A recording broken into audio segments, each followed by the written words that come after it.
Hello, Night Nation. I'm Trey Strelko, joined by Adam Eaton. Welcome in to Sons of UCF Live. Adam, 29 weeks until the start of the 2025 UCF football season, courtesy of Mr. Matt Dolan. I know Mr. UCF Mike does not care for that particular statistic. And at fifth quarter UCF, 203 days until the start of the season. Hello, how are you? I'm well. Is that all? I mean, I was doing my own counting here. This week has felt long. Has this been a long week for you too, Trace? This week's taken like a month for me. I have no idea why that is. A lot of internship. This week has been a month. I'll tell you that right now. Yeah, a lot going on this week with our crew of interns. Hey, and it was National Signing Day. I heard. Remember when that was a big deal? Remember when the fax machines were whirring at the early morning hours and football offices were all abuzz? But that's not quite the case now. Early signing day is the real rage, and that occurred without a head coach. UCF adds 4 players. Camp Lott, offensive tackle. Jacob Maeva, interior offensive lineman. Rashawn McKinney, offensive tackle. And Trenton Turner, defensive tackle. Beefing up along the lines, at least on the offensive line. That's one we felt a little more nervous about as we've been talking about the position groups. I feel like I say this every time, Trace. Large people that can block are always at a premium. So if you can find some of those, it's always good. And you can't miss with a guy whose name is Camp Lott. I don't know why. That just feels like a good name. I feel like there's some NIL opportunities there for a guy if your name is Camp Lott. Yeah, well, a guard is still my favorite name. Yeah, but is he Camp Lott, though? He's not. He's just guard. He's not Camp Lott. Well, we'll see which of these guys maybe get some playing time. We now know the dates as well as the locations for the 2025 football schedule. Big breakdown on Around the Kingdom overtime. And we talked about the games. What are your takeaways that, really stand out to you about this schedule? Yeah, I think first things first, right? The early bye week is something that's interesting after 2 games going to a bye. You'd like a little bit more time, I think, at that point. That post-Thanksgiving game at BYU is going to be interesting. Eric Lopez predicting that to be a night game. The weather will be 40-ish at that point in time. Obviously, a tough, a longer trip out to Provo. First time UCF has not played at home in the state of Florida since 2010. So I think that one's interesting. And listen, I think the Kansas State thing is always fun. We always seem to start off our seasons with Kansas State. That's a really important game in terms of the Big 12 schedule. If you find a way to beat Kansas State right off the bat, a team with Avery Johnson returning a quarterback, a team that you think is going to be a good team, that's a really good way to start your season. So I think that's something to think about. Is if you get that early win, really kind of sets you up for some house money games at that point, Trace. Space game against Houston. You like that, right? That's a good chance maybe for a win. I do like that, Trace. You know what I like even more, by the way, is when we do these things live, you never know what's going to happen, Trace. And what's happened to us now is our good friend Dwayne Jones is beaming in live from the softball complex where UCF has just completed a game against Georgia, a 4-0 loss. Dwayne, welcome to Sons of UCF Live. How are you? I'm good, guys. Thanks for having me. I'm a little late to the party. Yeah, were you busy with post-game responsibilities or something? We just wrapped up with Coach post-game. She said she spoke to the team after they split both matches today, and they got about 30 minutes to decompress. She said she went kind of hard at them, but she's expecting them to bounce back tomorrow when they face NC State. Yeah, they split the pair. They get the first one. That was a run rule, so things looked good after game 1. Yeah, things look really good. The Georgia game, they think they were really just playing really tight and they wanted to come out a bit hot, but they were coming out a bit slow and also kind of picked up momentum when it was a little bit too late, down deep in the 7th. So unfortunately, they were able to lose that one. They lost that one, but they held the number 12 team in the country to 2 runs through most of the game, and then eventually towards the end, Georgia was able to add 2 more onto their score. Dwayne, what'd you think of the performance of pitcher Isabel Vega? She's the most highly touted pitching recruit in UCF softball history. Isabel was great. She was confident. She was able to speak to us in the post-game presser as well. Isabel said she's been working for this all her life, and Coach told her right before she came out that she was going to get the start tonight against CSU Bakersfield. And then we also saw her again in the 6th inning against Georgia as well. Dwayne Jones live. He's joining us again from softball. He was at basketball last night. Adam, he's everywhere. He is everywhere. Dwayne, before we let you go, give us the atmosphere tonight. Obviously, opening night for softball. What was the crowd like? What was the atmosphere like at the Plex? I got to be honest, the atmosphere was electric. I was actually sitting behind a bunch of Georgia fans. They made it known that the Dogs were in town, And then UCF filled up most of this complex as well. They were loud as well and were cheering on this team. It was a great atmosphere. I'm sure everybody's excited to see this team against NC State tomorrow as well, and against Illinois and JMU down the line in this Black and Gold tournament. What's with the smoke behind you? The John Deere tractors running around? Is that what's going on there? I would like to show I'm the last one left on the field, and I'm about to get caught in the dust storm as well. So this is how my night's ending. But I'm glad I was able to hop on with you guys. Dwayne Jones live from the Plex. Thanks for being with us. Thanks, Dwayne. Are we allowed to do this to the interns? Are we allowed to put them in harm's way like that? Is that legal? I don't know. There are environmental standards we should be concerned with. Yeah, I'm not sure the rules. They split the pair. Tough one against Georgia. Held them to the 4 runs, but a long weekend. We'll talk a little bit more softball when we go around the kingdom. All right, we interrupted the show to talk softball, but let's get back to football. We're talking space game, Knights with a good chance there. As you've analyzed the schedule, I know you've poured over it for days. Yes. You got 6 wins on there, 7 more. Well, here's the thing, Trace. In terms of what this schedule could have been, it's probably maybe on the easier side, right? Because you have a team in Houston that struggled last season. You have a team in West Virginia that you don't quite know what they're going to be. They're in kind of the same process UCF's in. You have a Cincinnati team that, again, are they going to be as stout as they were a year ago? Although I don't know if they were stout. I think UCF just kind of blew that game. And then do you find a way to steal one someplace down the road to get you maybe that 4th win, assuming you can win the first 2? I think North Carolina, you said it on Run the Kingdom, it's a really interesting swing game. Going into that Kansas State game 3-0 feels a lot better than going in 2-1. So if you can find a way to get those 3 off the top, and again, you don't know some of these teams are going to be. I think in terms of the schedule, you're missing an Arizona State team, which I think a lot of people think is going to be a good team this year. You're missing a Utah team, which again a lot of people I think project to have a good season. So there's some favorability here, but here's the problem. We have yet to see a ball in the air under the Scott Frost 2.0 era. So I am out of the prediction game because I was the guy last year with 8 or 9 wins under Gus Malzahn, and the wheels fall off in a gosh darn hurry there, Trace. So I am out of that game. I will tell you, though, I think the schedule gives you some hope that if this team is any bit of put together, that they can be in some of these games and maybe steal 1 or 2 down the road. A point we talked about on Around the Kingdom. Do you agree with me that the Knights, after that space game, really need to be at 5 wins because they've got road games at Texas Tech, return home to Oklahoma State, and then at BYU? If they're at 4 and 5, needing 2 wins, they're going to have to get a game on the road, and that's tough. 2 tough places in the Big 12 to get a win. Yeah, look, I did not major in mathematics at UCF, but if you're telling me I need 1 and I have 3 chances, I like that better than I need 2 and I have 3 chances. So I do agree that if we're in that spot at that point in time, again, you hope that the home game with Oklahoma State helps out at that juncture. Texas Tech, tough place to play. I know your beloved Red Raiders there, tough to play in Tortilla Town. And again, we've talked about what the Provo game could look like. So if you tell me I got 3 chances to win 1, I like that a lot better than I have 3 chances to win 2, particularly with what that schedule looks like down the road with 2 road games in 2 places that are probably notoriously tough to play, particularly for a Knights team that is still kind of young and figuring their way out. I asked on my Twitter poll, which home game are you most excited about? Overwhelming North Carolina, Bill Belichick coming to town. First time that these 2 teams will finally get to play. And then which road game are you most excited about? I was a little surprised by this, 80% BYU falling on Thanksgiving weekend when I think a lot of Knights fans probably aren't making that trip.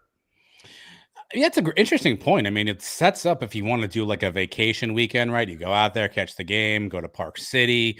It's the November time period. Maybe there's some fresh powder on the mountains, not that kind of powder. And so we'll see what that looks like for Knights fans. But I could see where that's a game where you think through, I have some time off. I can take some holiday time. That's a tough flight, though. That's not going to be a cheap flight to get out there. But if you book it now, maybe that's a chance. And I don't think a lot of people have been to BYU. We've heard it's a really unique atmosphere. Our next guest is already here in the chat. Not sure if he's ever been to BYU. We can ask him that, but I've heard it's a unique atmosphere. Maybe it's just something people want to experience one time, just so they can say that they've been a part of the BYU game. Yeah, let us talk a little bit more about this Big 12 schedule with Derek Duke. He covers the Big 12 for Heartland College Sports. He's good enough to spend some time with us on Sons of UCF Live. Welcome in. Hey guys, thank you for having me on. I'm sorry we couldn't get together sooner. That's my fault, but glad to be on the show and haven't had the opportunity to do this, but thank you for what you guys do for UCF. So happy to have UCF in the Big 12, having gone to a game the year before last, and I can see why UCF is such a special place, and I'm glad you guys are a part of this great conference, and I hope you guys like being here as well. Adam, clip that. Every guest needs to come on to the show like that. I like that. from No, now I like on. compliments. You got to go. I like that a lot. So when we book guests, send them that clip. This is how you begin the conversation. Bill Belichick, which of the games against the Big 12 opponents, TCU or UCF, which of those matchups do you like better? I'm going to say TCU here. I like the way Josh Hoover handled himself last season. Obviously, he's got some turnover issues that he's going to have to battle through next season. But I think TCU is a well put together team. We'll probably talk about here maybe as one of my dark horse teams a little bit later in the show. But I think that TCU game right off the bat is going to really set the tone for both Bill Belichick and the North Carolina Tar Heels. And most importantly, in our conference, TCU, that's a win this conference really is going to need right off the bat. And that's no disrespect to UCF. Obviously, I do want UCF to beat North Carolina as well because it's going to be great for the conference. But I think TCU right off the bat is probably the biggest test against Carolina for me. I know we knew this, but can you still believe Farmageddon will not be played in the United States of America? It's a topic that I can't get my mind around because I don't understand how that was not a protected rivalry in this conference. It really is. And I think when you just look across the Big 12 with so many new teams coming in, there's going to be new rivalries. Obviously, they're going to form over time, but Farmageddon is one of those rivalries that is right now. Like it is a top 5 rivalry in the conference right now. It's been played for going on over 100 years now. One of the longest tenured games being played in all of college football. And the fact that that wasn't a protected rivalry is it's a shame on the conference. That's one of I would say that's probably one of Brett's downfalls, maybe his poor decision-making, which has been pretty rare up to this point. But that's one I think he needs to take back. Derek, you heard us talking before you came on air about UCF schedule, avoiding Utah, avoiding Arizona State. What kind of degree of difficulty would you give this schedule for the Knights in 2025? I think it's at least favorable in the non-conference. Jacksonville State, no pushover there. I know Rich Rod isn't there anymore, but that's no cupcake game, but it is winnable. And if they win that game, obviously beating North Carolina A&T should be no problem. Then again, North Carolina, Bill Belichick, I think that's going to be a crucial game for them to get off to a strong start because I think they need to get off to a strong start before conference play. And the reason I say that because you got to play Kansas State and Kansas right off the bat, which is tough for any team in this conference. I think you have 2 winnable games going to Cincinnati, hosting West Virginia before the bye. I think that's going to be a great opportunity. But they will need that bye week to prepare for November because that schedule is really tough. You go to Baylor, Tech, BYU, which isn't easy, and then you host Houston and Oklahoma State in there as well. That's a really daunting road schedule to me. And you look at the road schedule there in November, some of those teams are going to be ranked that you're going to be going to as well. So, and again, for UCF fans, they probably would like some of their home opponents on the road because I think they have a much more favorable home schedule against beatable teams compared to some really tough road games. But for me, they have to win at least 4 or 5 games before the month of November to put themselves in a good position to make a bowl game. A unique scenario, Derek, where 2 teams in the Big 12 are welcoming back former coaches to lead their team. Obviously, UCF with Scott Frost, West Virginia with Rich Rodriguez. Of those 2 schools, which of the 2 do you maybe give an edge to having a leg up than having more success in year one? Would it be UCF with Frost or West Virginia with Rich Rod? That's a really tough question. I'm going to say probably Scott Frost. And I'm not just saying that because I've been on the show, but I think for him, he's had such a crucial part in building that program. I don't think people outside of UCF realize like how important he was to that program at that time, because like it or not, I think that his 2017 season there had a big part in why UCF did get that Big 12 invite. So for me, I'm going to say UCF. He's familiar with the territory there in Orlando. And I think just the resources that is going to be at the fingertips of Scott Frost, just from money, location, everything involved. And I've said this for years since UCF was joining the conference. You know, you guys are a sleeping giant, not just in the Big 12, but I feel like nationally. And if that giant ever gets woken up, I mean, watch out for the rest of the Big 12 because it's going to be really scary what UCF can do. And so far, we've seen them acquire a bunch of great talent. Now it's just a matter of putting the wins on the field. You mentioned Brett Yormark with few missteps. Can I give you a misstep and get your opinion? A schedule release on a Tuesday at 11 a.m. on FS39 or something. I don't know, a stream somewhere. It seems like a theatrical guy like him, a big showman like him, Big 12 Media Days in Vegas, and maybe there's a little more pizzazz that can be done with a schedule release to get a little more media attention. Yeah, when the schedule was going to be announced, when it was going to say it was going to be on Tuesday, 11 a.m., this was before that they announced that it was going to be on TV. I just said, I tweeted out that, like, this is the Big 12 conference. Like, it is the funnest damn conference in America. We can figure out a better way to handle the schedule release than just doing it on a Tuesday through social media. And don't get me wrong, like, I love some of the creative things that the social media teams do for some of these schools, and which is all fun and good. You could still do that. But at the same time, for a conference, I feel like we can do something so much more special. Put it on a non-basketball night and do it on a Thursday maybe, or even a Friday night, Wednesday Well, night, not against Sons of UCF Live, Derek. Let's not lose our minds. Yeah, all right, come on. Or they can do it on the show if they want. I mean, anytime. And just get creative with it. Have fun with it. Nobody else does that. I get it. And some of these schedules are so far, out in advance. I know the SEC announces their schedule right away. The same with the ACC and all the other conferences. But for us, I just think we have such an opportunity here to showcase just how fun the Big 12 can be and just, how great this conference truly is. And we have an opportunity to show the world that. And instead we do it at 11 a.m. on a Tuesday, which, most people got day jobs. So I just don't understand that. I think the men's soccer NCAA tournament reveal got a better time slot than Tuesday at 11 a.m., right? Probably so. Oh, yeah, for sure. Yeah. You mentioned dark horse candidates. I'm guessing that whatever you predict, just go to the bottom of that list and put those teams towards the top, right? Because it's just all going to be, wide open. Yeah, I like to do that, especially after Big 12 Media Days, because once we have that preseason poll from the media set, you can kind of pick and choose where you want to go. So for me, I had to kind of go with odds here. I saw some of the odds released for the Big 12 title for 2025. Obviously, you're going to have Arizona State, Kansas State, BYU going to be near the top of the list. But when I saw the Big 12 championship football odds, there were a few interesting things that I saw. Probably the biggest dark horse team for me on any Big 12 list has to be Texas Tech. I mean, they returned Baron Morton at quarterback. I don't think people realize how, his great of a season he had last year. Threw 27 touchdown passes last season, just 8 interceptions. I think he completed over like 63% of his passes. And I felt like he was overlooked because of how great Shedeur Sanders was at Colorado, which is a shame because Barron had a great season. Offensively, their line returns a few starters up front. Got a new defensive coordinator, which is a side of the ball they desperately needed to fix.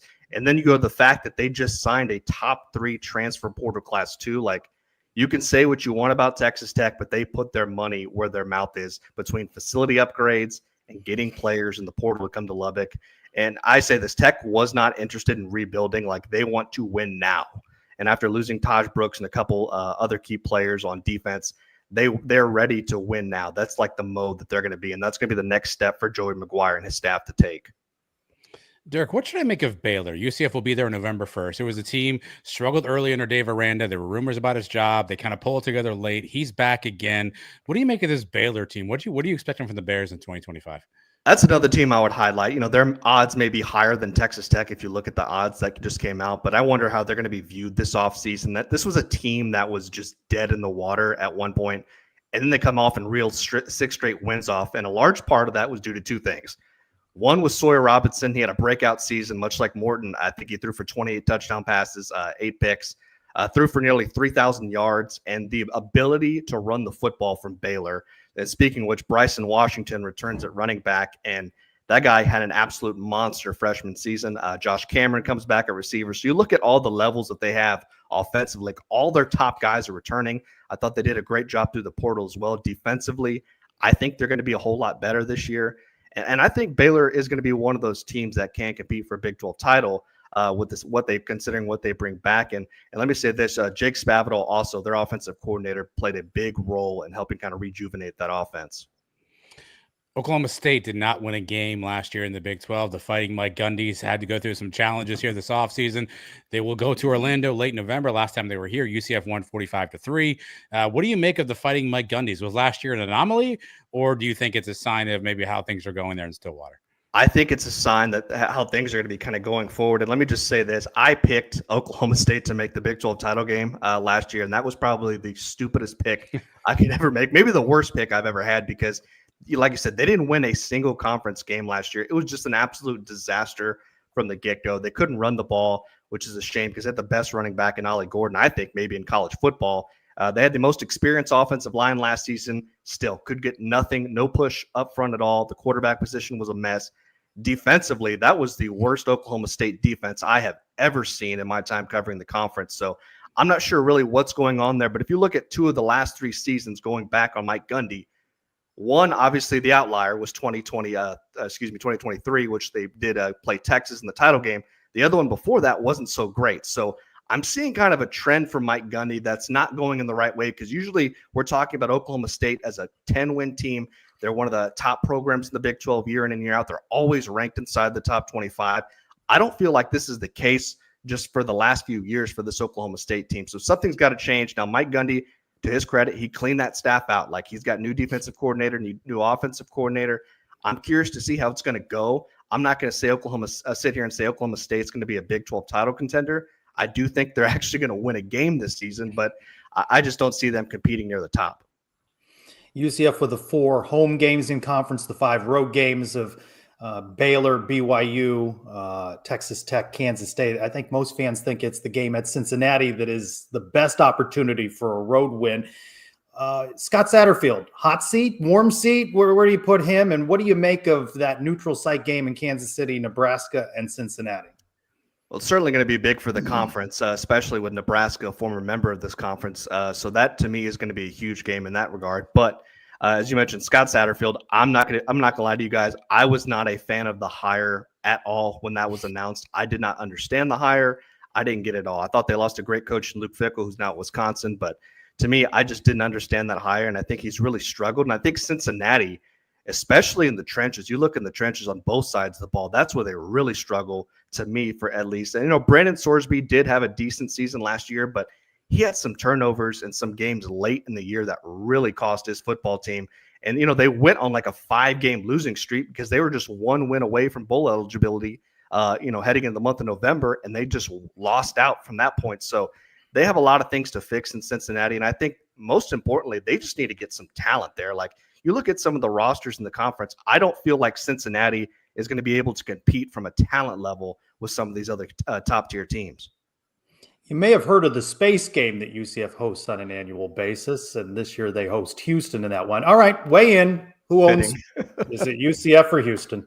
Okay. Oh man, it tears me apart because I'm a Houston sports fan. When it comes to pro sports, and I know Houston's considered a space city, but UCF has some great stuff as well. With that, they should play for a trophy. I'm kind of in favor of making it a trophy game, making a rivalry game. We could use some trophies in this conference. I'm not going to say who I think it is, but let the winner have bragging rights for the year. That's what I say. Yeah, I wonder if you're saying Houston if you're appearing on a Houston show. Do you change the answer a little bit? Depends on the day. Depends on the day. Derek, overall, how do you think the Big 12 sort of repositions itself last season? Obviously, losing Texas, Oklahoma, bringing in the 4 new schools plus the 4 prior to that. How do you think this conference has positioned itself going forward in the arms race that is now college football? I think it's going to be projected and labeled as one of the, I've said it before, the most fun conference in America. And I think you look at the parity that we have in this conference, unlike, the SEC or some of these other conferences, the Big Ten, for instance, it was pretty much just a 2-horse race or 3-horse race in the Big Ten, depending on who you ask. But this conference is just so wide open. And I can't think of any other conference that is just it's so difficult to predict. It's going to be like this year in and year out, because I think these teams between the talent gaps aren't as wide as some of the other conferences. And so when you look at that, to me, it's going to make for a very entertaining product, especially in the month of November. And now with the expanded college football playoff, these games in November and October matter even more because you're going to have multiple opportunities for some of these teams to get into the playoff and make some noise. But I will say, Arizona State beating Texas last year would have been so huge for this conference because, one, obviously with Texas being a former member, and 2, the Big 12 picking up a win in the playoffs. That year that TCU had that run where they obviously lost to Georgia, but people forget that team had to beat a good Michigan team, a really good Michigan team at that. And that was great for the conference. Unfortunately, it got overshadowed by the national title game against Georgia. But I think it's going to be important for this conference to have at least one or two members in the playoffs, and obviously doing well in the playoffs to gain that national respect, because still to this day, I feel like it doesn't matter what this conference does. The lack of respect that this conference gets is really embarrassing. It's frustrating from a Big 12 standpoint. All right, Derek, last one for me. December 6th in Jerry's World, the Big 12 championship game. And a pick I will not hold you to unless you're really wrong. I can laugh at you later. Who are the two teams you think are going to be playing December 6th in Dallas for the Big 12 title? Oh, boy, I'm going to change my pick about 100 times. I do this. I change my pick about 100 times even after Big 12 media days at some points. But I'm going to go Arizona State, and I'm going to say maybe they play BYU or Kansas State here, or maybe even Iowa State. I'm going to go BYU, Arizona State here. I think Arizona State, what they have coming back is really impressive. Obviously, they lose Cam Scatterbo, but I think what they have coming back just with everybody in the team, I think Kenny Dillingham's done a great job with that program. And Sam Levitt, the quarterback there, as a true freshman, I saw him just grow each and every week. That level of confidence, maturity, you saw it in the game against Texas in the playoff. I thought he really showed himself who he was and what he was about in that game. And I like him, and I like what they have coming back. I like their defense. I like their mentality. I like a lot of things about that Arizona State program. And it's pretty cool to see what they were able to do last year, because they were picked dead last in this conference, which, again, just goes to show you that anything can happen in this conference. You can be picked dead last at Big 12 Media Days and still win a Big 12 title. Fan bases for both those schools just shuddered because now they're going to finish out of the mix. Probably. Your picks are the kiss of death. How long have you been covering the Big 12? Tell us a little bit about Heartland College Sports. So I've been covering the Big 12 officially since 2016. Heartland College Sports actually started in 2014 by Pete Mundo, our owner.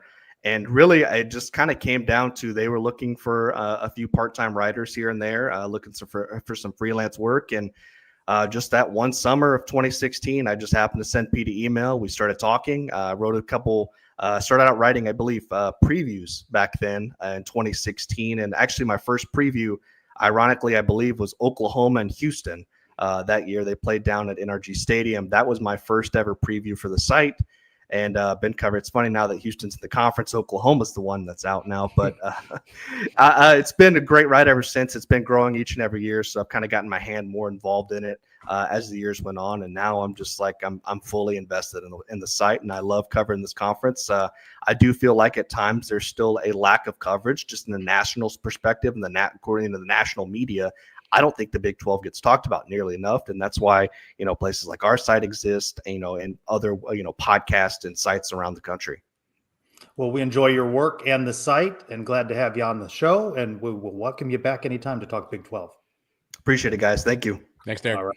Thank you. Good guest, especially the way he began things, right, Adam? That's a good complimentary. Listen, yeah. Anytime you're going to come in and tell us we're great at something, I'm going to take that all day, every day. I go home every day. My family doesn't tell me I'm good at stuff, so I'll take that anytime I can get it.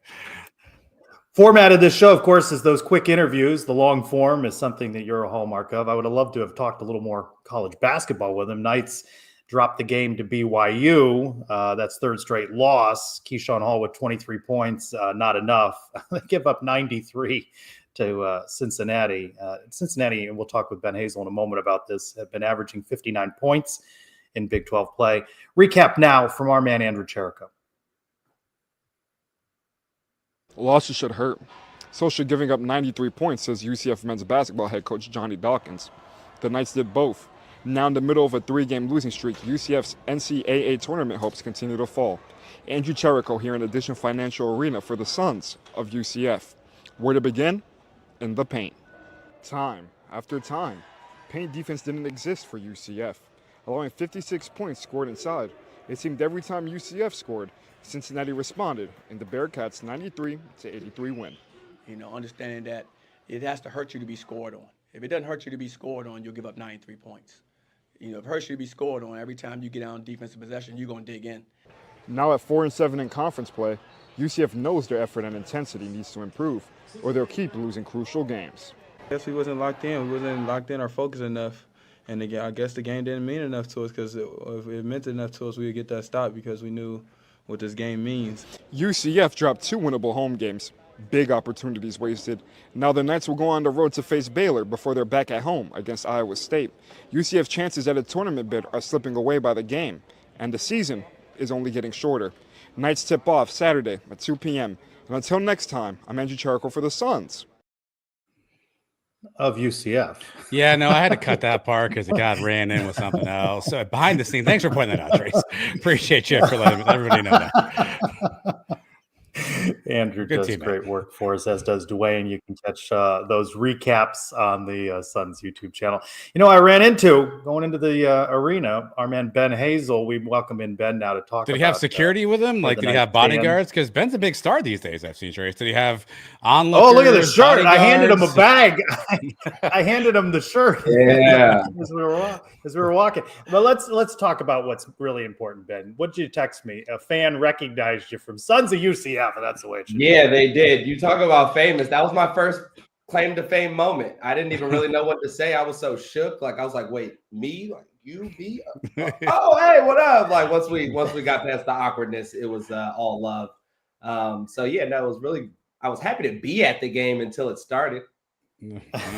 I was gonna say, I think the shirt looks good on you, but I do prefer the bow tie. But if they don't start winning games, we're never going to see the rest of your fashion choices. 56 points in the paint. You heard Andrew Cherico say it. You watched it.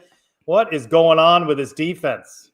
Okay, all right. I just saw that interview, and it really, like, I was wondering how turned up I was about to be today, and like, I got to translate what Coach Dawkins said and why Keyshawn Hall just blew my mind with what he just said in that interview, right? So Coach Dawkins, what he's saying is, it's a fault of college basketball and just college sports in general.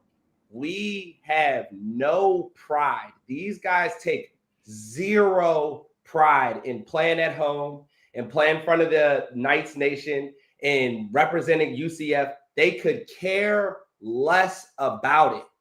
Like, literally could care less. That's what I saw as far as like how they approach the game. We all are in the hunt. We are in the hunt to play in March. Cincinnati's in the hunt to play in March. Kansas State's in the state. TCU, Arizona State. Like, we're all in the mix. Right now, Joe Lunardi's saying 8 teams make it.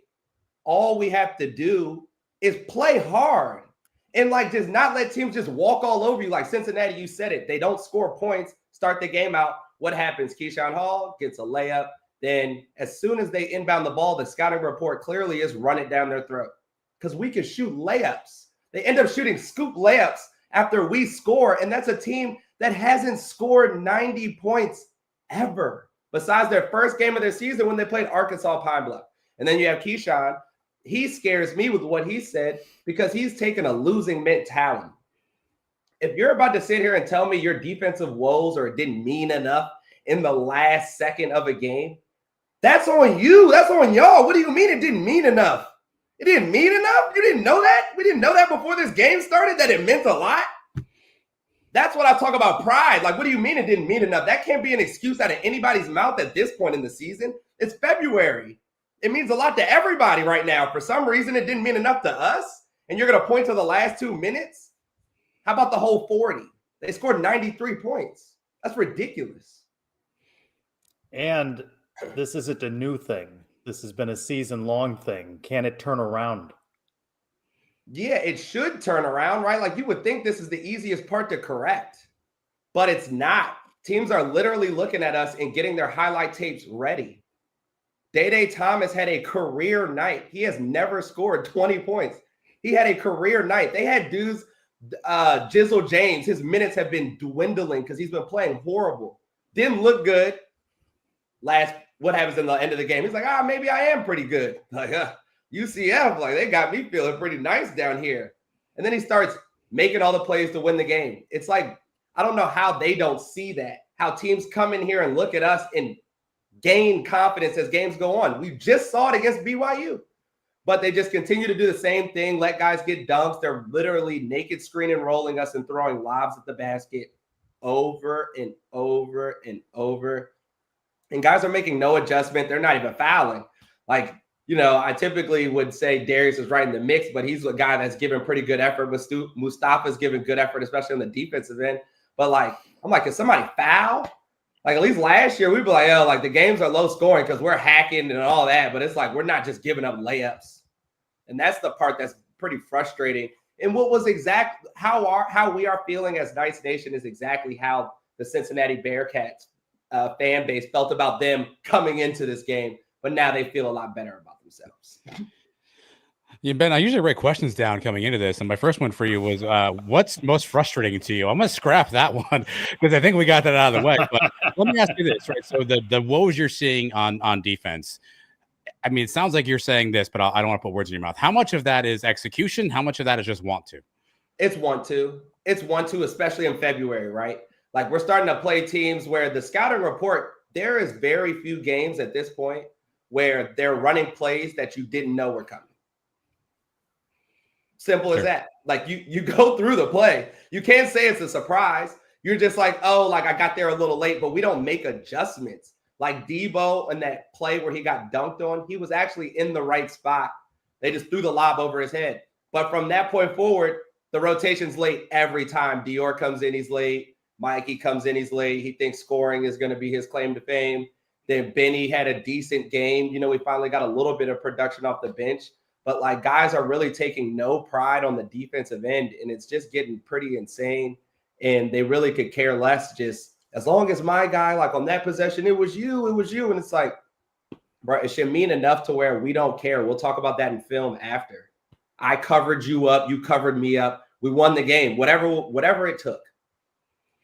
So, Ben, who's the leader then? Who's the voice that has to kind of get things back in order? Obviously, you hear from your coach every single day, and sometimes that becomes white noise. Is there a leader on the team that needs to get in front of the locker room and say, hey, guys, we got to have a conversation here? That vaunted closed door, kick the coaches out meeting? See, I'm going to be honest. Like, I've been on losing streaks at some points in my career. Actually, there's one, especially in high school. We had a losing streak, and we had meeting after meeting after meeting.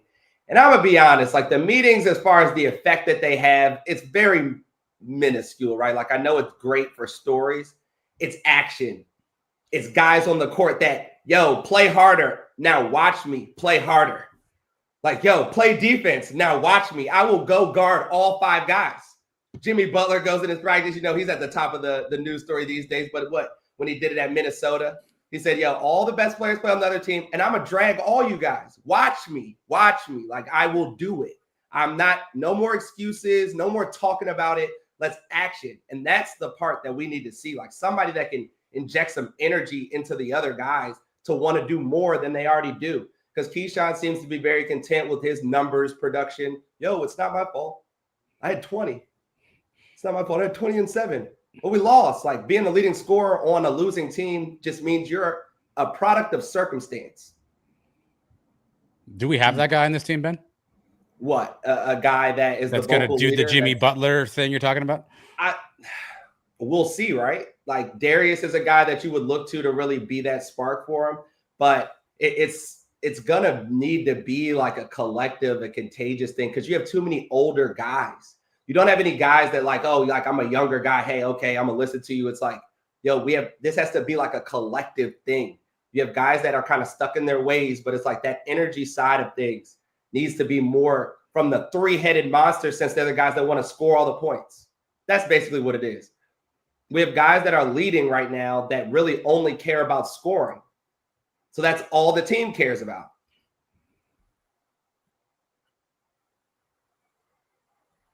What did you see from Mustafa on defense? Say it again. What did you see from Mustafa on defense?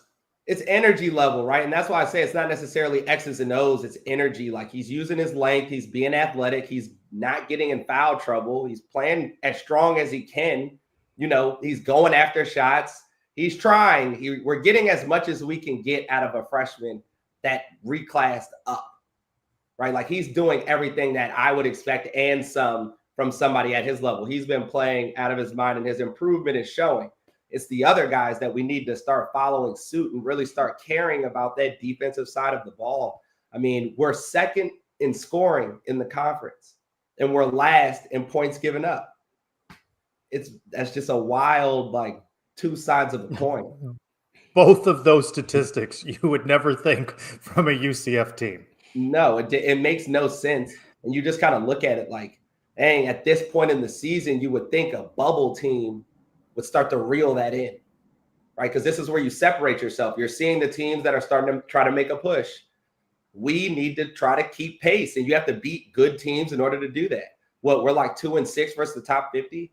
So if we walk around like we're a really good team, like we're just solidified and don't think the game's important enough, that time is over. Like the learning experiences for the upperclassmen, it's over.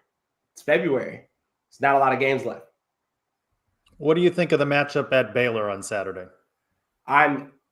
If you're UCF and the Night Nation, like it's exciting because you have opportunities in the Big 12. All the teams that you need to show that you're better than, you have the opportunity to play against. And Baylor's on a little skid. BJ Edgecombe's hurt. So it's an opportunity for us, right? I hope they understand that and take that energy, and it shows in their play and effort. That's what you want to have happen. But if there was a game to do so, going to Baylor, I think, we'll definitely do that. We know Keyshawn likes to be on the road. We've had some really good road wins. So hopefully, we can put that together because home, clearly we're not that comfortable there yet, at least, on the defensive end. Ben, what are you seeing with Juice Ivy Curry? I mean, he obviously was doing a great job non-conference early part of the season. His shot seems to be struggling at times. He seems to be just non-existent at times on offense, and then he tries to force a bunch of stuff. What are you seeing with his play, and what do we got to do to get him back in a groove where he's at least hitting shots and making some of those big plays for us? Yeah, I think it's really just what's happening to him on the defensive end that's causing an effect on his offensive production. They're throwing him in a million ball screens. They're kind of trying to pick on him, especially when you talk about those naked ball screens.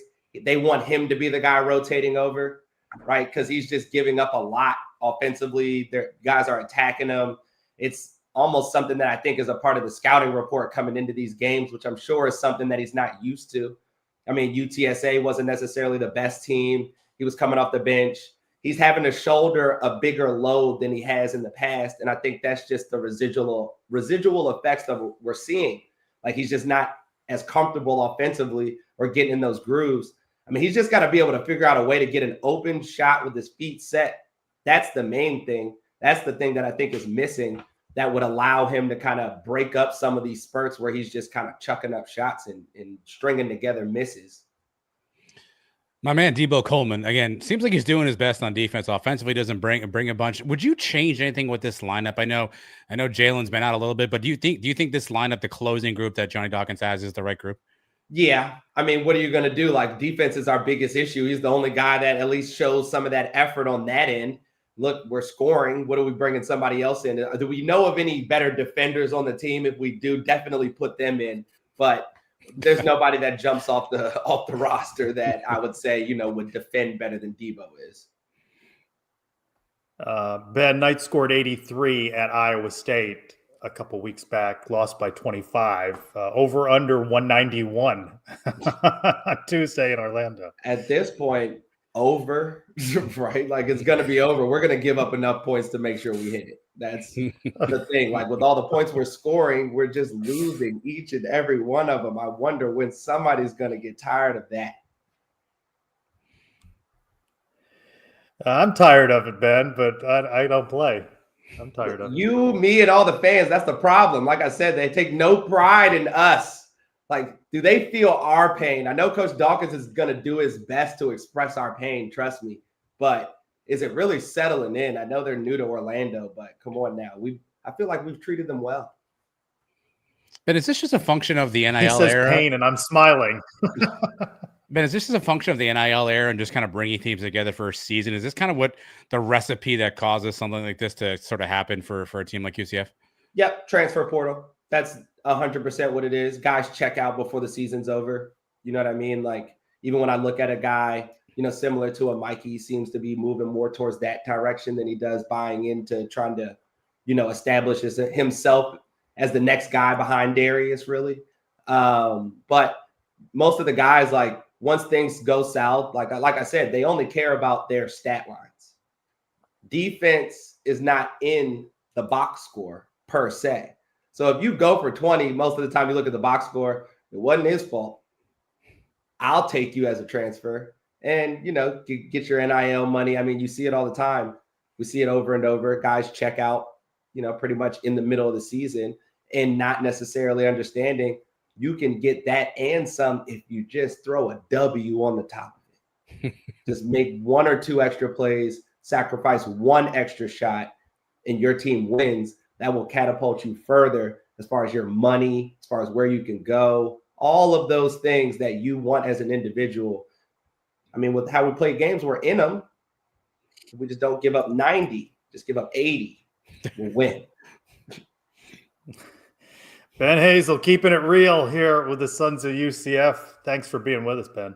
Always. Thanks, fellas. You know, I'm still hopeful. Baylor, we're going to turn some things around. Coach Dawkins, he's back on the grind. I know he is. Well, let's hope. Awesome. Saturday at 2. Thanks, Ben. Thanks, Ben. All right. He keeps it real, doesn't he? What do you think? What do you think of that? That's a good topic for Around the Kingdom. A little conversation with Eric Lopez next week. Pride in being a Knight. Does being a Knight matter when you're a 1-year rental? Yeah, and look, I'm by no means a basketball expert. Like my 4 years of high school basketball don't get anywhere close to Ben's knowledge. But the one thing I remember hearing in high school is offense takes skill, defense takes will, right? And if you don't want to play defense, if you don't want to be a part of that effort, it's never going to be there, right? And so I think that's kind of what Ben's describing is, yeah, we have all the skill in the world offensively, right? We can score with the best of them, but defense takes will, it takes heart.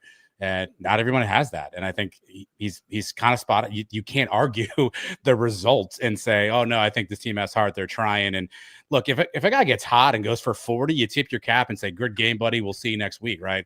But that's not what's happening. Guys are having career years at 20, 25, 30 points a game, multiple guys on a team. Again, someone goes off for 50, you shake their hand and say, man, you whooped us tonight. But you can't argue what he's talking about when a guy like Day Thomas is coming in scoring 20 is his career average. I thought Ben was going to say 40. I have no idea what Day Thomas's career average is or career high is. When he said 20, I was like, wait, what? And that just shows you like guys are, I think someone said it in the chat too. I think Chet said it, like guys are just waiting to get their highlight reel off playing at UCF. And at some point you have to have the pride to say, we're going to stop that. We're not going to let that happen. And I'm not over here advocating for violence, but at some point in time, like knock one of those dudes on their ass who are getting an and one or who are throwing lobs. I mean, do something to show some fight, show some heart. And you did not see that at all against Cincinnati. It's Saturday at 2 at Baylor. Return home Tuesday, 7:00 tip against Iowa State. It's tough. Let's look around the Big 12, the rest of the league with Jeff Allen. Looking at the basketball standings in the Big 12, number 5 Houston and number 20 Arizona are tied at the top with 10-1 records. The Wildcats have won 5 in a row in that process. Number 13 Texas Tech is even hotter, riding a 7-game win streak to move into second at 9-2. Number 16 Kansas and number 8 Iowa State are next at 7-4, with the Cyclones reeling a bit with a 3-game losing streak. Iowa State tries to right the ship as part of the Saturday schedule as they host TCU. That's at noon on ESPN+. Kansas will take on rival Kansas State 2:00 on ESPN. Houston visits Colorado 4:00 on ESPN+. West Virginia entertains Utah 5:00 on ESPN+. BYU battles Cincinnati 6:00 on ESPN2. In Big 12 After Dark, it's a 10:30 tip for Texas Tech and Arizona on ESPN. Super Sunday, Arizona State is at Oklahoma State 2:00 on ESPN+.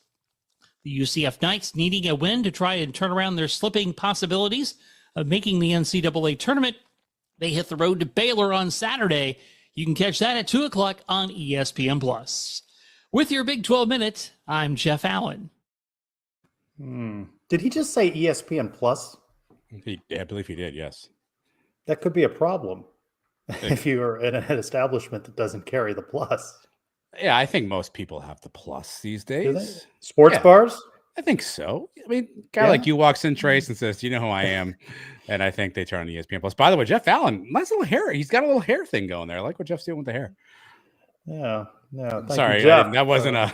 Sorry, that may have been ill-timed. My apologies. Yeah, I've never heard you say that about me. That's fair. No, one time I did, thanks to our friend Monster the Barber. One time I did. Oh, that comment on your one hair. Of my, yes. That was one of my favorite. Bringing that back. I don't know. I haven't heard from Monster in a while. That might be something to do. Our friends with the Orlando Valkyries giving out tickets for upcoming matches last week at Jeff MUES.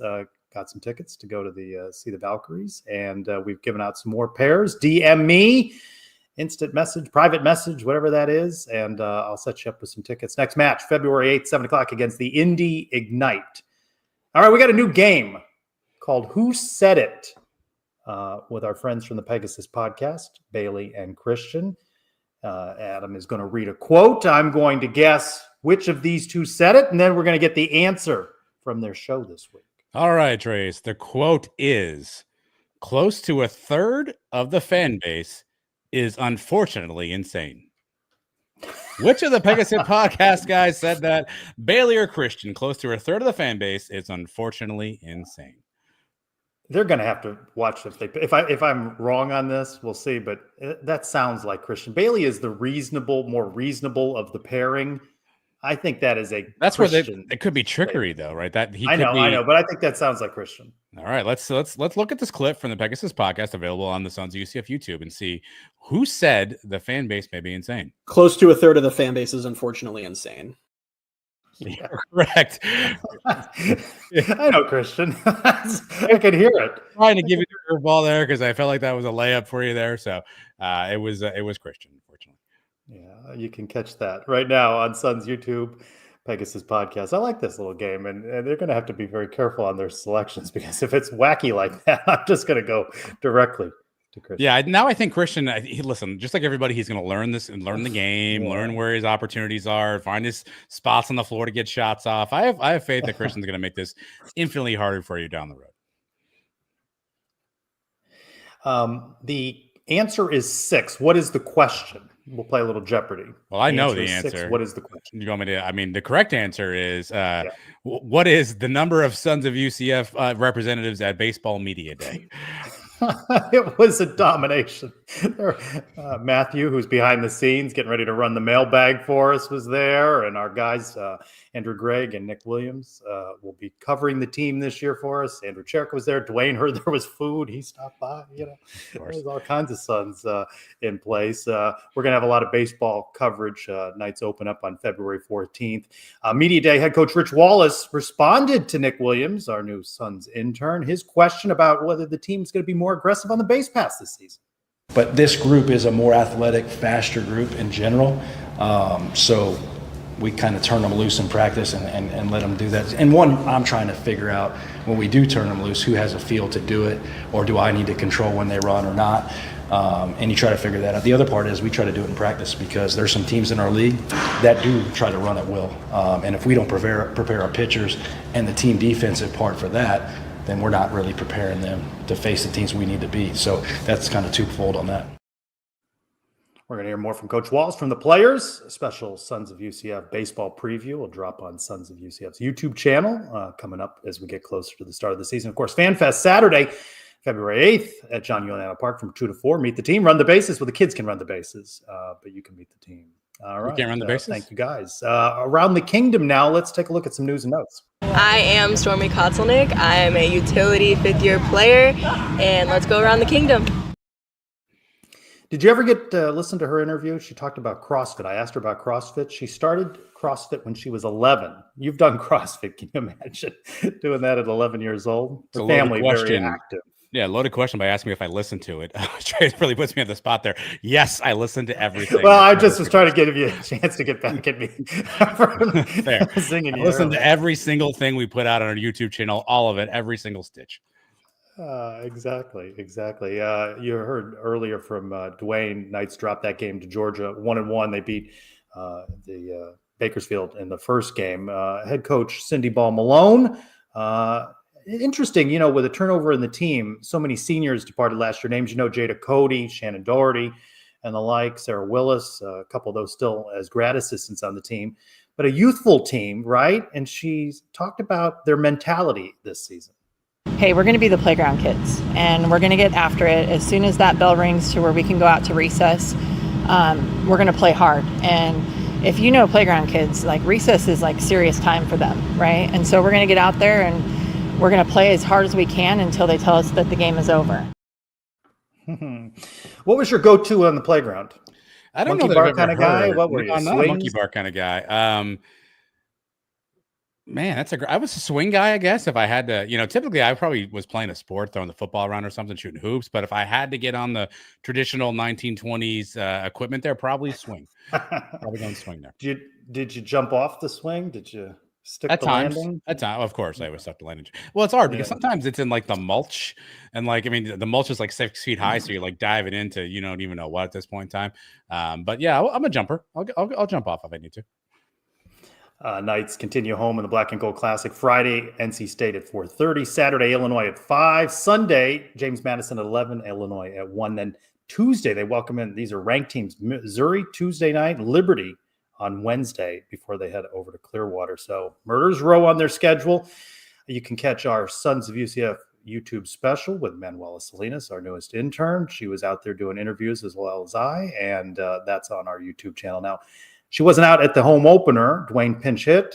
See what I did there? Pinch hit because Manuela had class. And I don't know the priorities there. Going to school or going to softball. But we'll defer to her on that. Women's basketball. Hey, they snapped that 10-game losing streak, beat Houston at home 70-56. In time to start a new, perhaps, losing streak. 73-66. They lose out at BYU. They're 8-13 overall, 1-10 in the league. Saturday at Utah. We're doing some sort of contest, aren't we? Yeah, go to this Utah game. Yeah, go to our X account. We have our good friends Charlie Hustle are going to give away a free T-shirt. So tell us who you think is going to win the game between UCF and Utah. Just respond back, answer. We'll pick one randomly, and you will get a free Charlie Hustle T-shirt. So go to our X account if you want to see that. Get your answers in there. Contest ends 12 noon Saturday. So get in there, get your answers, maybe win a free T-shirt. Is it any kind of shirt, or it's the one that was shown in I think it's graphic? the one pictured in the graphic. That's what they provided me. So my guess is that that's the shirt you're going to get. That's with the Citronaut or something or other. I think it says something about space on it. Yeah. Yeah. Off to space. Yeah. Right. It's a good shirt. Cool. Good looking shirt. Good friends of Charlie Hustle. Go team. Are we eligible? I don't see why you're not. I think I have to pick the winner. So, I mean, based on based on your comments earlier, Trace, you may be disqualified. I don't really know. I may give it to Ben Hazel just to cool him down a little bit. I mentioned Around the Kingdom earlier. We did the show Tuesday breaking down the schedule. How about that 1 minute a game? We got through all of that in 12 minutes or thereabouts. Let's look at a clip from the show. Well, we didn't need 1 minute for Eric Lopez to give us his opinion on this. There is no way they're winning in Provo, Utah. This is going to be a long. Oh, you're calling a lock. Yeah, it's done. Just put it in. We start the year 0-1. Let's go. I heard the charge on. Have we settled on the charge on sounder now? I have not gotten anybody yelling at me in a long time. I had a comment from Emptiness. There was like 3 weeks in a row. Listen, I was fearing for my personal safety at how much people were displeased rather with the sounder. I got some positive feedback. Michael Emptiness 4, who does a great job covering baseball for us as well. He actually said to keep it. It's a winner. So we are going to keep the charge on sounder. But Eric Lopez is not keeping optimism that UCF can win at BYU. All of you that subscribe to the Suns newsletter know what the headline "Gone Before It Was Here" refers to. I like the person who said, "There's no more newsletter." I just was getting used to the thing. But you broke down men's basketball, and this was before the debacle with Cincinnati. Yeah, the game was obviously bad and putrid for a few reasons, but this is a resume crushing loss for UCF. With a win here, you had some flexibility. Now you're going to have to do something spectacular. You're going to have to beat an Iowa State. You're going to have to beat a Baylor on the road. You're going to have to beat a West Virginia coming up, maybe even 2 or 3 of those in order to get yourself back in the mix. Right now, first 4 out for UCF. So this could be a resume crushing loss for the Knights. Now you're going to have to do something spectacular where before this, you just kind of take care of business, get some luck here and there. Now you're going to have to do something spectacular. And, I'll do the Ben Hazel, and I'll be optimistic that we can go to Waco and come out with a win. Give a subscription to the newsletter, and you'll get that in your inbox every week or as often as Adam opines. When I get around to it, yes. Yes. Time again now for the Brian W. Peterson Sons of UCF Mailbag. So it's a mailbag. So what? So what? Do you know whose mailbag that is? It's that time again. Time to open the Brian W. Peterson Sons of UCF mailbag. Before we get to the questions, handling things behind the scenes again on this show with comments and the like is Matthew. Let's bring back in Matthew. Hello, Matthew. You want to answer some questions? Join us in the mailbag section. Okay, cool. 1012 Network at 1012 Network on Blue Sky. UCF softball playing Georgia opening day, third time in 4 years. Should they make this an annual tradition? Matthew. Yeah, absolutely. I think they should. I mean, at the end of the day, if UCF is going to continue to market themselves as the future of college athletics, whether it's women's softball, track, soccer, making a sporting event the highlight of the day is a must. And getting the student body out there will go a long way for any sport. So absolutely, I think it was a good step in the right direction. It looked like there was a good crowd out there today. So for sure. Adam at K Browning 209, out of our Big 12 counterparts, who would you like to see become our all sports rival? I do think, by the way, that BYU is the new Tulsa. Yeah, this is an interesting one. Like, I think people will say Houston because of the whole space thing. I think that's contrived. Like, if we let Houston think that they can be in the space game, that's us admitting that they have a claim to space, which I don't think they do. So I'm not in for Houston. Geography is important. I kind of like West Virginia. Those folks are fun. They get after it. They have a good tailgate, right? The media we deal with is pretty fun. So I kind of like West Virginia. It's close, geographically. I think they've got a bit of a good vibe there. So give me West Virginia for no other reason than I saw Robert drink a bunch of moonshine when he was up there. Matthew, you're in for West Virginia. You got somebody else in mind? No, I'd have to keep it with Cincinnati, honestly. I think with rivalries, you got to keep it, consistent. And seeing as they came with us in that conference realignment, I think we should keep it with them. I can say this as a student. I don't think that there was a game I was more excited for than Cincinnati. I think when you were coming in this recent era with Gus, you still knew that Cincinnati was your rival coming from that former conference. So I think we should keep it with Cincinnati for sure. Second question from K Browning 209. What are some focuses the athletics department should have to enhance game day traditions? Matthew, you're a student. What do you think on game day? What would enhance? Well, that's a great question. I mean, and fortunately, I've been able to go to some other tailgates this season, kind of see some other atmospheres.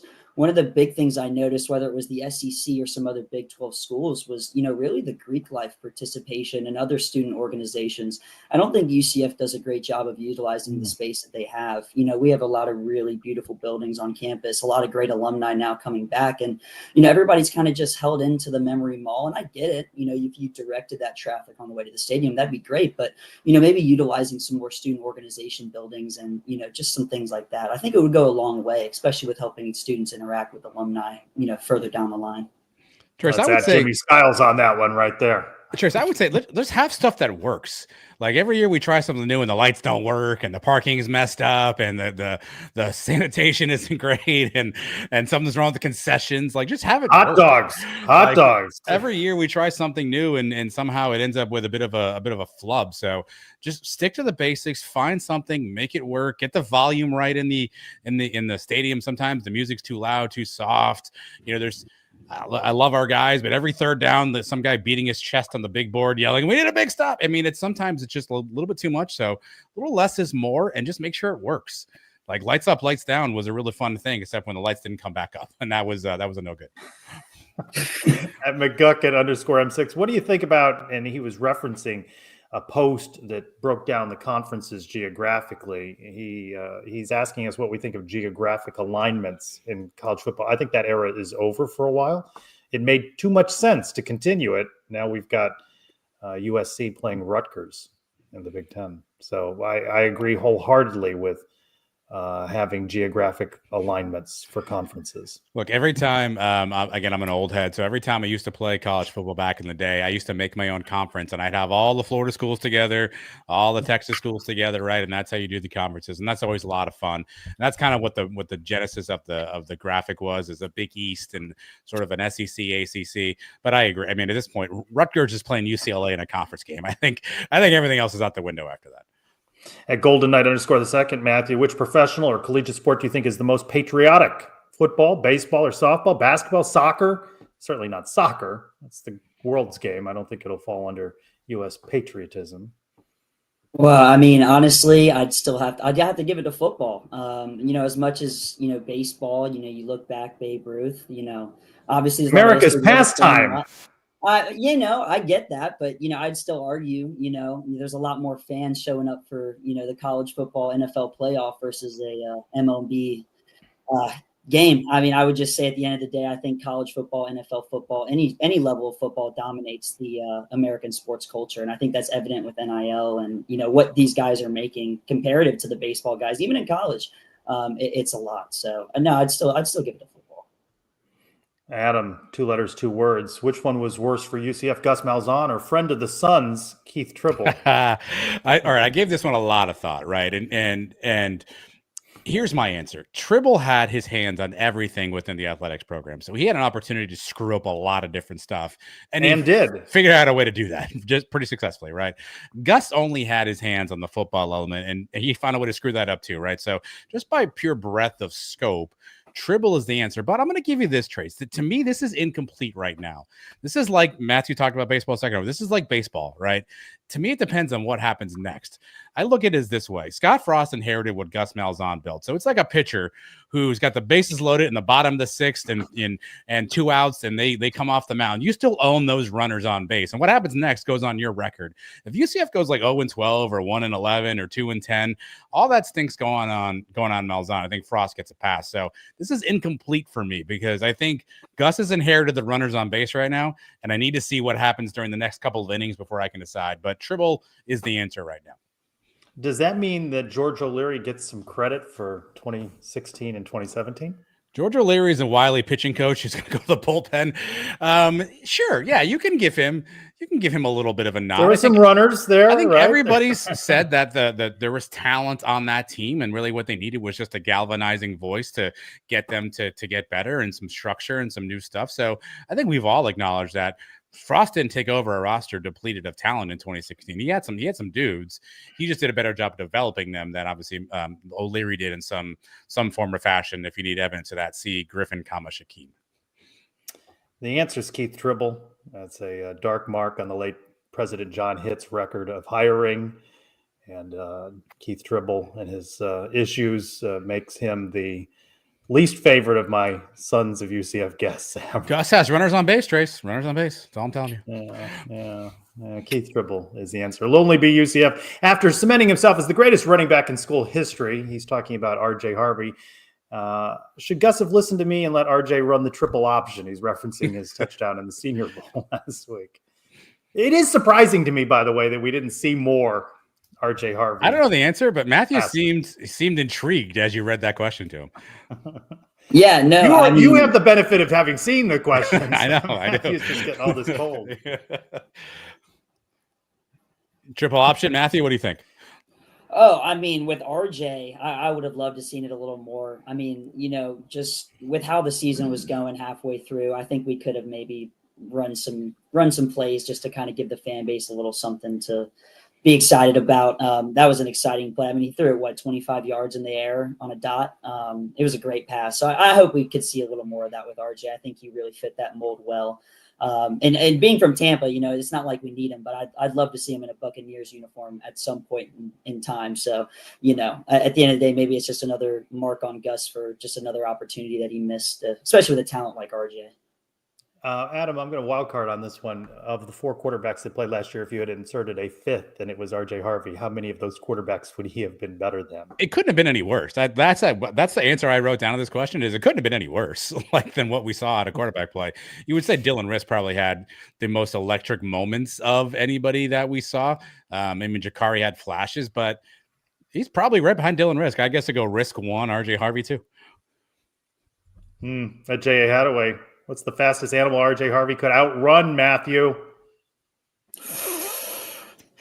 Fastest animal. This is a hard thing when you don't know what the poor kid has no heads up on this. I memean, unbelievable. I know. I'm going off the dome here. I thought I'd have some preparation. No, you never know what you're going to get.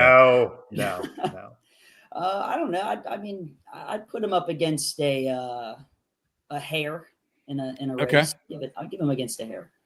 All right, Trace, I did some research on this. I don't know what a hare is, by the way. I did some research on this.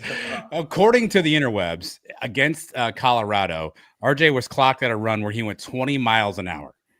looking up animals that run at a certain speed. I found the black mamba snake, rest in peace to Kobe. The black mamba snake runs 20 miles an hour. I think RJ Harvey beats the black mamba snake in a race. So are you comparing RJ to Kobe? In a weird way, Matthew. Yeah, it worked out that way. I wasn't intending it to be that. An elephant apparently runs like 32 miles an hour, which I would not have seen because that's a big boy moving there. Apparently elephants faster than you think. This means RJ Harvey is slower than Andrew Cherico when he's racing across campus. It's a great question. Does a snake run? That's a really good point, Matthew Dolan. Was that I did not think of it. Did you call it when a snake moves? Is that running? Slithering. Slithering. Yeah. Fair. At Emptiness 4, the aforementioned Michael, best baseball writer in the biz. Given this year's Super Bowl matchup, do you think the playoff committee got it right? I'm not a fan of this matchup. I've said this before. I'm a Cowboys fan, so watching the Eagles win is not something I'm prepared for. I have Chiefs fatigue as well, so I'm stuck between watching the Chiefs win again, blah blah blah blah blah, or listening to my idiot Eagles fans tell me the Eagles are great. So I'm just gonna drink. But my hope is the Chiefs win, so I don't have to hear my idiot Eagles fans friends. Matthew, who you got in the game? I'm cheering for the Eagles. I'm just anti-Taylor Swift at this point. So I'm riding hard for Philly. Oh, the Swifties are going to get you. Please, somebody clip that. Clip that on the internet. I need somebody. I'd have an intern do it. Here, I can't help me. It's all right. One of the best things that could happen to this show is to go viral for the anti-Taylor Swift day. Huge for the show. He's not prepared. You know, Matthew, we invited you onto the show also for a little tag team. I'm going to tag, and you're it, Adam. What's in the box? It's a great question, Trace. And Alumni Hall. Question for Matthew, also not prepared. Because today only, you have about an hour left. There's a 20% off sale today only. Online, go to alumnihall.com/UCF. 20% for Valentine's Day. Get yourself, your significant other something. So take advantage of that now. Let's see here, Matthew. I'm going to rummage. I love a good rummage. So am I going to Matthew with this question? I'm going to enjoy this question just like Adam enjoys watching me go off the tracks with my answer. Matthew will be more succinct. Okay. This may be an age thing. So, Matthew, I apologize in advance. You probably should have this knowledge.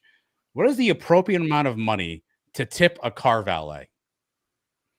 When you valet your car and you're going to get your keys back and the guy comes in, he's like, thank you, sir. Have a great night. Hands you your keys. You do the little slipperoo of the cash. How much money are we putting in that guy's hand? That's a good question. I worked as a valet for a little bit over at okay. Inside info here. I mean, I think it depends, right? I mean, I think it depends on where you're valeting, the type of car you're valeting. But I mean, if you're saying a normal just kind of night, I'd say, $20, a dub. $20.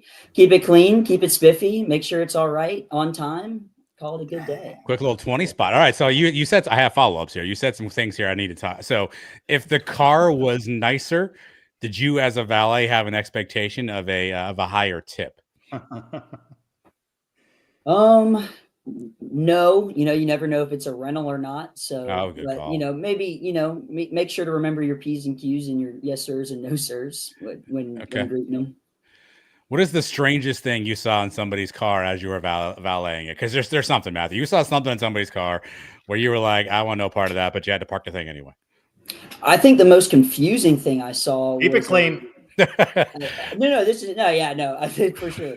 I'd have to say it was a Florida State license plate with a University of Florida graduate sticker on the back. And I was really confused about what was going on in that car. I just didn't understand that dynamic. Okay. Do women tip differently than men?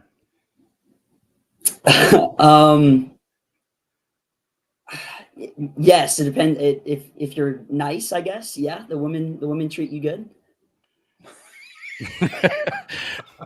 If you're polite, respectful. What do you do in this day and age, Matthew? It's 2025. Not a lot of people have cash on them, right? So how does that work as a valet? If someone's like, hey, you got Venmo, hey, you got PayPal, like how does that work in what's now becoming a more and more cashless society? Yeah, I mean, it's really simple. Honestly, you set up a little Venmo or a Cash App account, and you can get some good tip on the side. And like you said, not a lot of people really carry cash anymore. And with apps like Uber and some of the other ones, tips are kind of harder to come by. So you would always kind of have to make sure to keep those accounts on you. You can always there's a malfunction, or there's a function now that you can tap the phones. Like if you have 2 iPhones, tap them and it'll seamlessly pay it through. So that was kind of the way that we did it over at the country club, was you just went up, tapped your phone, and got a tip. We're not sure Brian W. Peterson is watching the show live. He's an accountant and such. Are you reporting your tips on your taxes, Matthew? Well, don't answer that. Don't incriminate yourself. No, now, Matthew, I just Oh no, I'm not looking at my assets or my liabilities on those ones. I'm not putting those on my balance sheet. Okay. Anytime soon.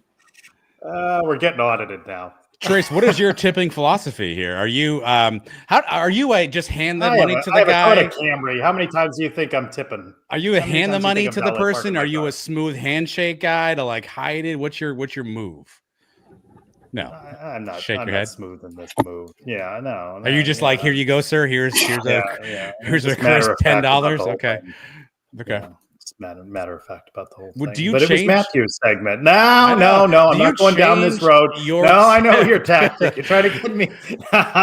This is a No, fair I'm not question. going down Matthew this can road. answer this too. No, Do you Matthew change can your answer. tip based on the service you get? So if a guy comes through with your car, screeches the tires, you know what I mean, got the music blaring, do you change your tip based on the level of service that you get? I have not had varying levels of service, but I haven't really valet parked very often. So, Matthew, did you ever see a change in the tip based on maybe your interaction with somebody? Or if you earlier said you mind your P's and Q's, if you're minding your R's and W's or whatever, did you not get as good of a tip as you thought? Yeah, absolutely. It's a sale at the end of the day, as long as you were personable and spoke with them and were polite. Absolutely, I think that was the whole basis of the tip as well, was that slight interaction with that person. So absolutely, that was the whole reason for the tip. All right. Have we run out of tip questions? I have more, but I know we're already past time here, and so I can. I've mellowed over the course of this show. I don't think you have. I'm not really sure. No. We're 15 minutes over. Well, that you've mellowed about. As Matthew began to speak, you screamed out, "Keep it clean." So I don't know that I would describe your persona. Well, I don't know here Matthew somehow. very well. I don't know what he's going to He's a tell us. professional young. You can tell he's a professional young lad. Well, Very that's clean cuts. I mean, he's got the old Buccaneer flag in the background, so he's old school. He understands the right way of doing things. So I trusted that he was going to give us a good answer. Matthew, we enjoy having you on Sons of UCF Live, and want to thank Dwayne Jones for going live from the Plex. How about that? Derek Duke talking 2025 Big 12 college football schedule, and of course our man Ben Hazel with his rants of the week about the UCF defense. For Matthew, Adam Eaton, I'm Trey Strelko. Go Knights! Jar John. Hi, my name is Sierra Humphreys. I play softball for UCF. Thanks for watching Sons of UCF. Stuff I've never heard anybody talk before. Her name was Sierra Humphreys, by the way, if you couldn't.